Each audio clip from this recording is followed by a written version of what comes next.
We are live in 3, 2, 1. So if they don't trust our vote, why should they be in power to begin with? A silent protest on Capitol Hill aims to draw lawmakers' attention to the people they represent. The Zion Mount Carmel Highway is closed due to falling rock debris. I think they said under a year, but you never know. Construction begins today on Provost Bulldog Boulevard and is expected to impact drivers and business owners. Welcome to Newsline. It's Monday, March 4th. I'm Palakiko Chandler. And I'm Madeline Reber. A major construction project begins today in Provo on Bulldog Boulevard and 500 West. The construction project will make roads safer for pedestrians, bicyclists, and will improve the road surface. Reporter Lauren Schofield has more. The Utah Department of Transportation and Provo City are partnering on this project. They will build more intersections, a roadway shoulder, and a median with landscaping. Local businesses along these two roads should expect more traffic than usual during the construction. It might be a little bit of a hassle and just having to find another way around if it's that bad. They cut off like the right turn lane, and so that took a little while to figure out how to get here, but there was more traffic a little bit. Provo City recommends that employees of businesses along these routes leave earlier to go to work. It may also affect patients going to Intermountain Healthcare, located on 500 West. Today, construction crews plan to reduce traffic to one lane on 500 West. The construction will take place one intersection at a time and move from 500 West to Canyon Road. With 500 West, we're going to rebuild the road. So we're going to remove all the old asphalt, all the old concrete, and we're going to put in new utilities, working with the city to upgrade those utilities, put a new storm drain, and then put a brand new concrete surface. Construction hours are weekdays from 7 a.m. to 7 p.m. For more information about this project, you can visit www.utah.gov/go/Provo500West. A little boy is in the hospital recovering and a dog is in quarantine after biting off the child's hand. This incident happened in Layton around 3:45 p.m. yesterday. First responders say the 4-year-old boy reached under a fence and the husky bit the child, severing his hand from his wrist. A helicopter flew the boy to Primary Children's Hospital where he underwent surgery. Emergency responders were unable to find the hand and fear that the dog ingested it. The suspect in the murder of Provo Police Officer Joseph Shinners is in court today. 40-year-old Matt Frank Hoover is charged with multiple felonies, including the aggravated murder of Officer Shinners on January 5th. He is scheduled to be in court at 1 p.m. for a waiver hearing. Officer Shinners was killed while trying to arrest Hoover, who reportedly threatened violence towards law enforcement. Shinners leaves behind a wife and a 1-year-old son. The suspect in an Orem shooting last week is now in custody after turning himself in. Police say the suspect, 19-year-old Albert Polly, fled the scene after allegedly killing 26-year-old Dominique Barnett around 8 p.m. on Thursday. The shooting took place at an Orem apartment near Utah Valley University and promoted university officials to send out alerts to their students. Police were searching for Polly for several days and offered a reward for more information about his arrest until he came forward yesterday. A daughter is in custody after police say she stabbed her mother several times this week. 30-year-old Jade Altermeyer was arrested for attempted murder and aggravated assault resulting in bodily injury. On Saturday, Sandy police responded to calls of a stabbing at the Extended Stay America Hotel. When they arrived, the victim had 2 stab wounds in her neck, chest, arms, face, and finger. The woman told police she was stabbed by her daughter, who had been previously told her she was suicidal and homicidal. Planned Parenthood wants Utah lawmakers to listen to their constituents. The group held a protest this weekend at the Utah State Capitol. Bella Vaughn was there. Bella, were there any specific legislation that they were protesting? Planned Parenthood employees and Utah citizens gathered inside the Utah State Capitol to protest Senate Bill 96, which passed in February and replaced Proposition 3, a ballot initiative to expand Medicaid coverage. The group stood under Utah's Capitol Rotunda in silence for about 45 minutes. At the top of a makeshift birdhouse, a little pink bird tweeted out the wishes of their constituents, including proper sex education and quality health care. A lot of people aren't privileged enough to come up here in the middle of the day to meet with them. And so they sent us their messages and we programmed them in. Carrie Galloway, president and CEO of Planned Parenthood Utah, expressed disappointment in the legislature when it comes to issues of reproductive health care and rights. In general, we don't feel the legislature has listened to the people. The protest was part of Planned Parenthood's Birds and the Bees campaign, which promotes conversations on sexual health issues. Protesters held signs showing specific rights that the Beehive wants, such as Medicaid expansion, birth control, and abortion access. They were also protesting other bills like House Bill 166, which bans abortions performed because the unborn child has Down syndrome. Protesters were also frustrated with House Bill 136, which bans abortions after 18 weeks of gestation. I find that the legislators support families, but they don't support women and their desires, rights, and needs as much as their own. Kenwin Derby, one of the protesters, was upset that Utah citizens had passed 3 ballot initiatives, including Proposition 3, and then the legislators changed the specifics of the initiatives. So if they don't trust our vote, why should they be empowered to begin with? One of the most frequently asked questions is why bother with ballot initiatives if the government is just going to replace them? The governor responded on his website that ballot initiatives are an important part of the lawmaking process. However, it is common for legislatures to modify them in order to make it work. Reporting for Newsline, Bella Vaughn, Salt Lake City. Zion-Mount Carmel Highway is closed due to a rock slide yesterday at Zion National Park. The active rock slide happened at the switchbacks under the tunnel of the Zion-Mount Carmel Highway. The retaining wall failed and 8 feet of the road is severely damaged east of the first switchback. The highway and tunnel from the east entrance to the Canyon Junction is closed for now, and the shuttle bus is required today. According to Zion National Park, the road will be closed indefinitely until it can be repaired. Highway 128 is now open after a massive rock slide covered the road yesterday morning. The highway had been closed for an entire day because cars couldn't get past the big rocks on the road. The Moab Police Department, Utah Highway Patrol, and Utah Department of Transportation used explosives to remove the massive rocks, which were the size of an RV. The General Presidency of the Relief Society and the Young Women organizations of the Church of Jesus Christ of Latter-day Saints are in West Africa to meet with government leaders and Latter-day Saint missionaries and members. During the 11-day tour, the presidencies will visit Ghana, Nigeria, and the Ivory Coast. Church leaders outlined many of the church's humanitarian programs, such as clean water, neonatal care, and immunizations.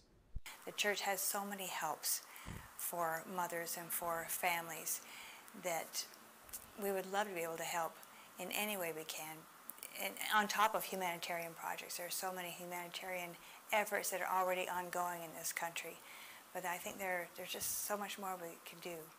They also discussed the importance of strengthening families through education and literacy programs offered by the church, such as BYU Pathway Worldwide. The 4-day Roots Tech Conference wrapped up this weekend. Reporter Cassidy McKinney attended the expo. Cassidy, how is DNA software changing the world of family history? Family history is all about connecting with your past, and today's forensic technology is making it easier than ever before to get back to your roots. Nearly 30,000 genealogy enthusiasts packed the Salt Palace Convention Center for the 2019 Roots Tech Conference. People from 43 countries came to learn about the importance of connecting with your past through technology. You know, you don't know exactly where you are until you know where you've been, right? That's something that I see all the time, people discovering new things that they didn't know before about their family. RootsFinder, a family history software, is one of the many genealogy companies embracing forensic technology. The software links information from Family Search and provides users with free hints about their genealogical past. One of the RootsFinder features, which you can see right here on this monitor, includes being able to upload your own DNA to link to potential ancestors. One of the fastest changing fields in the high-tech industry is DNA. Right? The ability to look inside our genes and see how our ancestry came to be and what makes us who we are. Conference goers were excited about these new genetic advancements and what they mean for genealogy. Taylor Rubalcava, who had his own Roots Tech booth, thinks that technology and family history go hand in hand. Well, genealogy is all about data, right? It's about finding all those people in the needle in the haystack.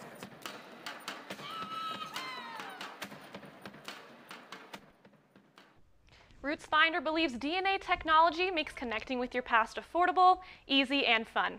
RootsFinder will be launching its mobile app later this year, allowing users to find family links on the go.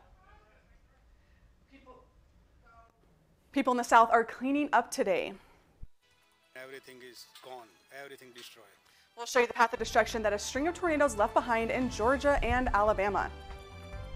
A man and his dog survived being stranded in the snow for 5 days. Find out what was in the car that helped the man hang on until rescuers arrived.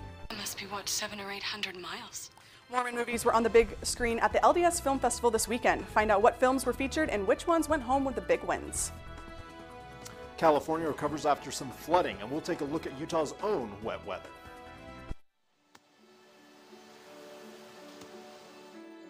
I don't remember how it started. Our back and forth. It always came back.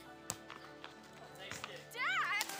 You probably don't remember what you told me, That was perfect. but I heard every word.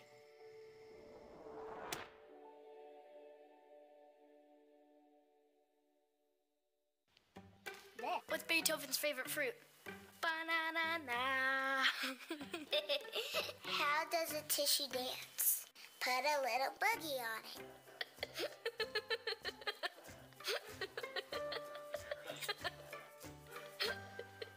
Hey, Bobo, do trees tell each other stories?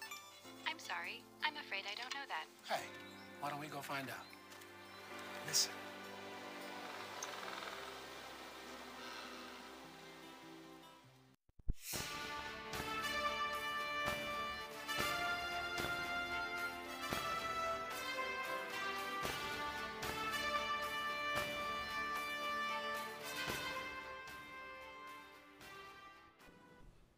At least 23 people have died following a tornado in Alabama. Yesterday's tornado is the deadliest in Alabama since 2011. Reporter Camila Bernal has more.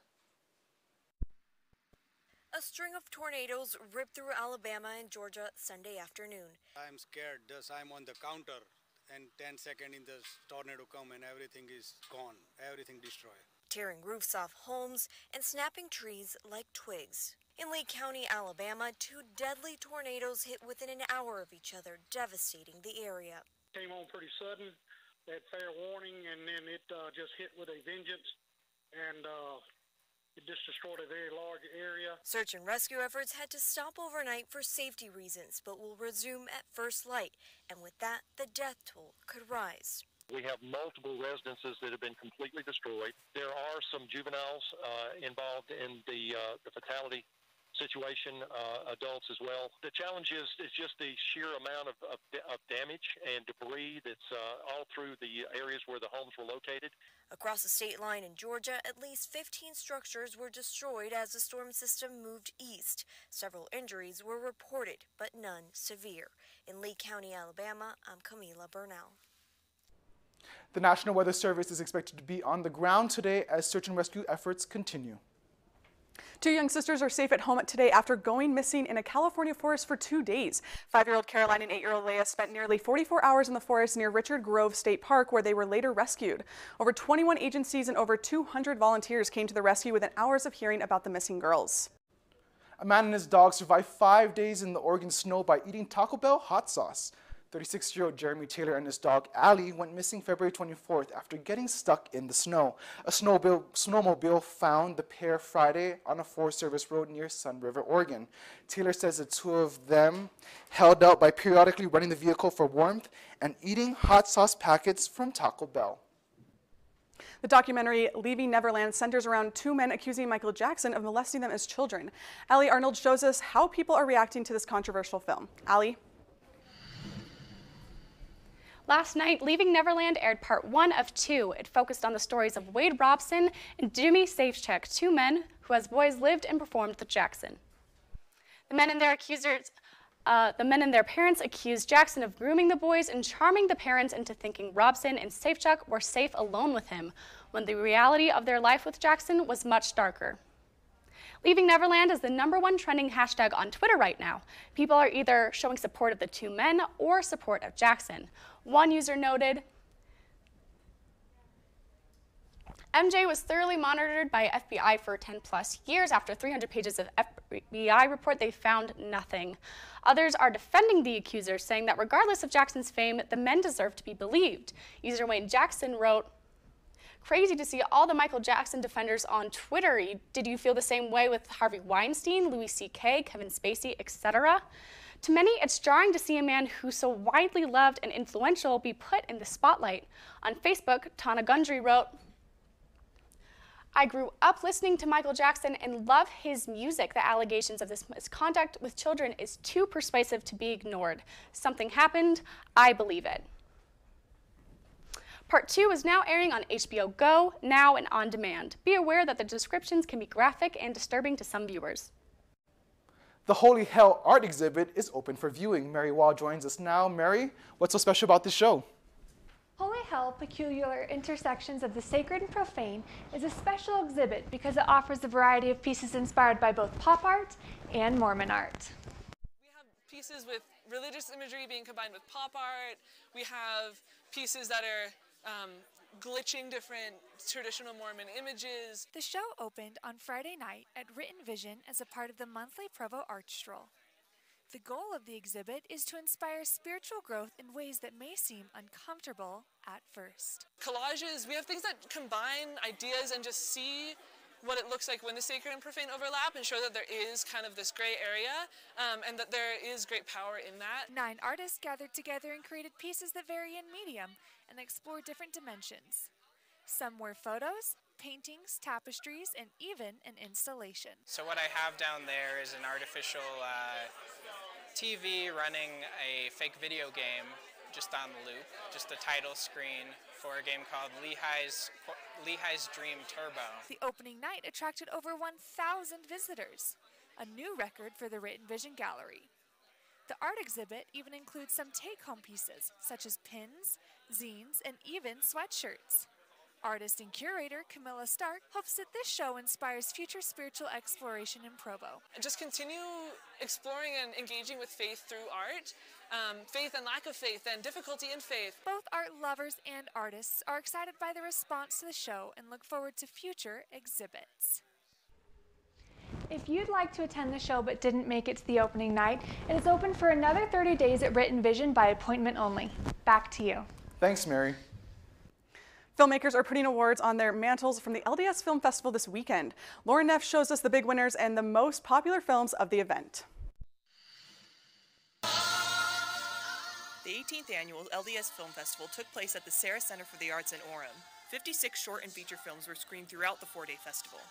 Categories ranged from family films to documentaries. Films that tackled topics of race and violence took the spotlight.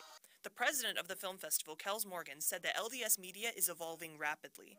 We love everyone. That's kind of one of the efforts that we hope to do with the LDS Film Festival is to branch out with our faith-based brothers and sisters. The LDS Film Festival wants to promote quality family media, but it also wants to be honest, gritty, and raw, just like the world we live in. The ideal is what elevates us, but I would like to see that acknowledging the weakness because that's reality. Though raw films were popular, festival goers were excited about the more heartwarming films. You go, you want to see a film, you want to feel good. You want to have that good feeling when you leave. The packed award show rewarded multiple BYU-produced films and also reflected the desire for more serious and honest films.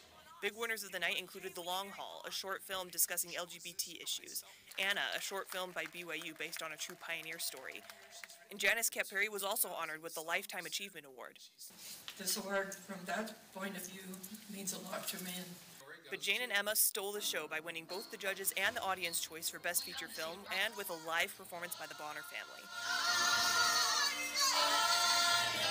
If you would like to learn more about the festival, visit ldsfilmfest.org. Reporting for NewsLine, I'm Lauren Neff.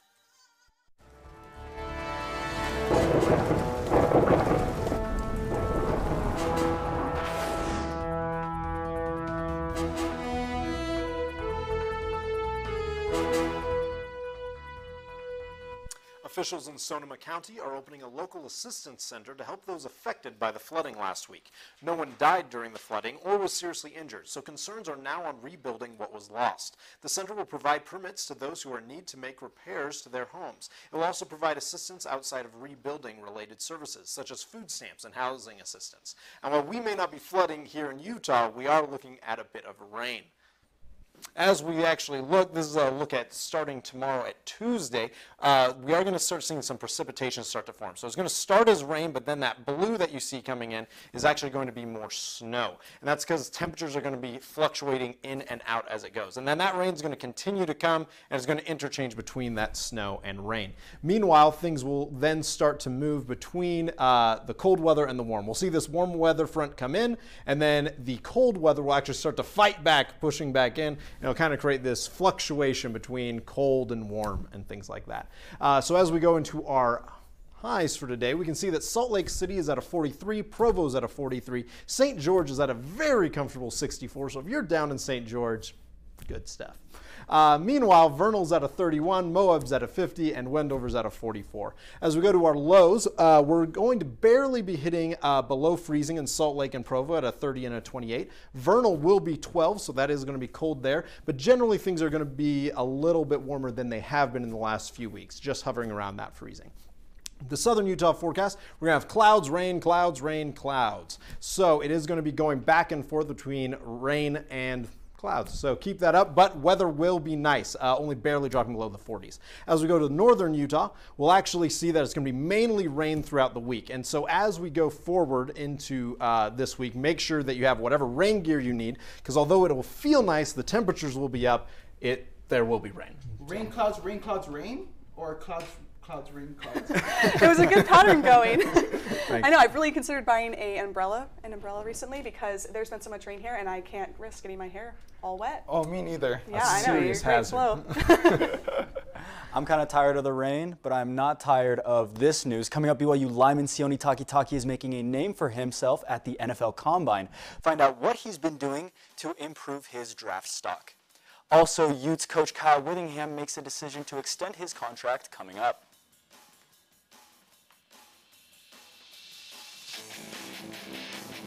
On page 4 that the projections need to be earthquake next Thursday? Seriously? Thursday? Can't do that. This is really inconvenient. I have yoga that day. I have no time for this. So. I can't do Thursday, but I can do Friday.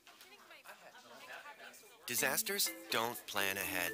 You can. Talk to your loved ones about how you're going to be ready in an emergency. Don't wait. Communicate.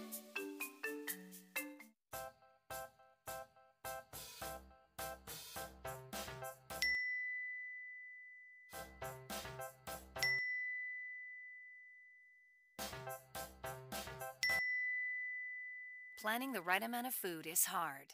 The Guestimator makes it easy. Just tell it who's coming and what's for dinner. Then it tells you how much to make. And yes, it even plans for leftovers. Try it at SaveTheFood.com.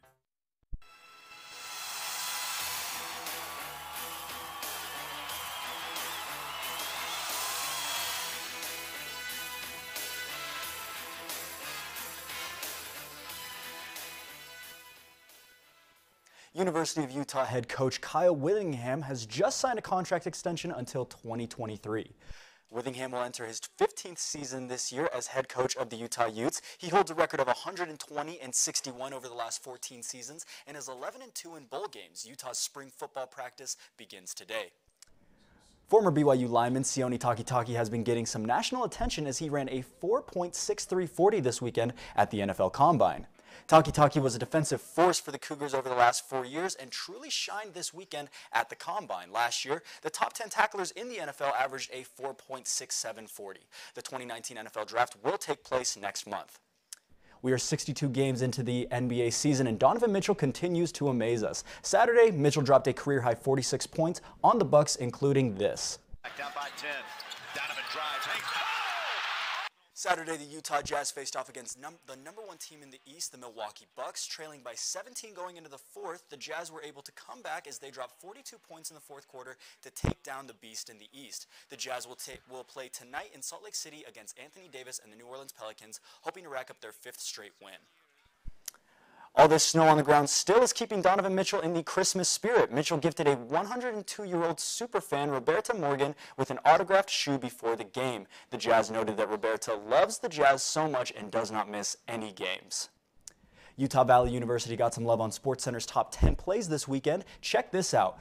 UVU's Preston Burbridge dodges his opponent with a step back while his opponent falls. Burbridge waves to him, then proceeds to score with a cross-corner shot. UVU lacrosse is now 2-0 on the season and has added a few fans over the weekend with this play. The video has been viewed over 4 million times on platforms like SportsCenter and Barstool Sports. We'll be right back. Hey, Bobo, do trees tell each other stories? I'm sorry. I'm afraid I don't know that. Hey, why don't we go find out? Listen. Can birds draw pictures? I don't have an answer for that. Dad, do stars visit their friends? Look!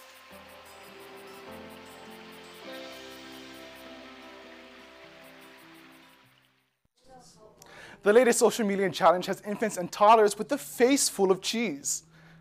The cheese challenge has people all over the world throwing slices of cheese at their siblings and children. Many have even tried throwing their own variants, throwing luncheon meat or tortillas, or even throwing cheese at their dogs. This may be a little cheesy, but I would love to have a Kraft single on my face. I would love any type of cheese on my face. I love cheese. I might prefer some of those sandwich ones they get that are the squares, you know, and you get like Colby Jack or something. How are my puns? They were Gouda. Gouda.